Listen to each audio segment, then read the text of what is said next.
All right, that student loan forgiveness plan is hardly dead. The Supreme Court shut down one measure. Another couldn't get off the ground politically, even within the Democratic Party. But now the administration launching a new SAVE, a student loan repayment plan that would offer loan forgiveness to some, savings up to $1,000 a year in loan forgiveness for others. Dan Geltrude, Geltrude, a company founder, and Steve Forbes, Forbes Media Chair, Editor-in-Chief, on the significance of this. Well, you know, Steve, give him credit for not giving up, but where's this going? Well, what it's doing is two things. One, it's flouting the rule of law, the spirit of the rule of law.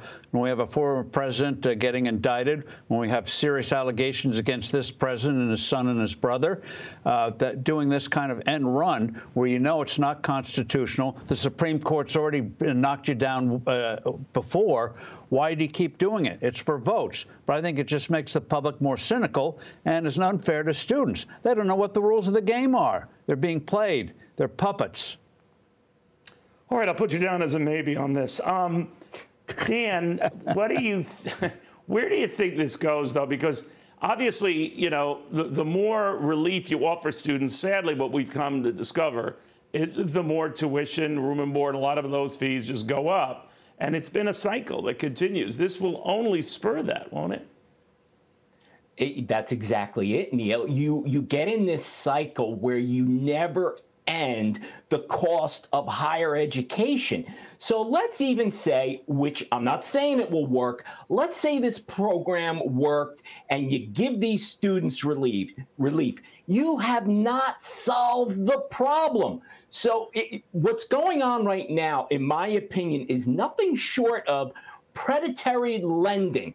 If you want to really solve the problem here, Neil, I think there's three things you have to address. One, universities have to have some skin in the game, because if students can't afford to pay back these loans, universities don't care, doesn't impact them. Second, I think that students and their parents have to complete some type of educational program to show that they have an understanding of what they're getting involved with 5, 10, 20 years down the line in repayment.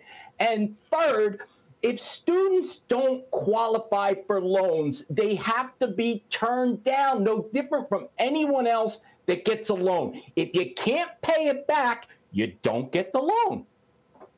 You know, Steve, there was another proposal pushed by some Republicans. There were a couple of Democrats in there, too, if my memory serves me right, said that maybe we have to start, you know, pruning who would be eligible for loan relief or loans, period. If they have a promising major in a promising career that'll pay well, yes. If not, no. What do you think? Well, that's why lending should be returned entirely to the private sector, where banks and lenders, they're on the line if the loan's not paid. The idea of Dan's and others to have the university have the skin in the game is good. And also, how about transparency? Students have less transparency about what they owe and payments like that than you do on your credit card or your mortgage.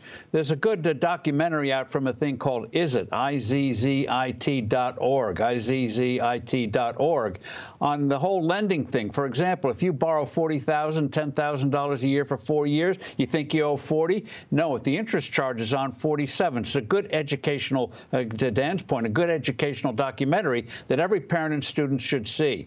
So yes, universities have skin in the game, and I think the idea that everyone has to go to college has to be put to rest. You may want to do it later. You may want to do courses online. But you also should have, there should be no stigma to the fact you might learn a skill that the market actually wants and will pay you well for it. That's not a crazy concept, Dan. All I know is my plumber, electrician, his people have people. In other words, just getting them is like booking the Pope. Those careers are revered in places like Germany and Japan, not so much here. That's what seems kind of backwards to me. Yeah, listen, I think the point that Steve just made is spot on. What we're saying here is that college shouldn't be for everyone, and it's not for everyone. We need to have a diversity in the workforce. And part of the problems that we're having with shortages, you have people that are going to college, taking out huge loans, and then they realize, well, that education I just got, well, it really wasn't a good return on investment. I could have saved a lot of money and gone into a trade and been very financially successful. So I think that goes back to we have to change the way we're educating younger people, Neil, from high school. Yeah, just get the priorities right to avoid this. And, if the Supreme Court tells you you can't do it this way, then just don't do it.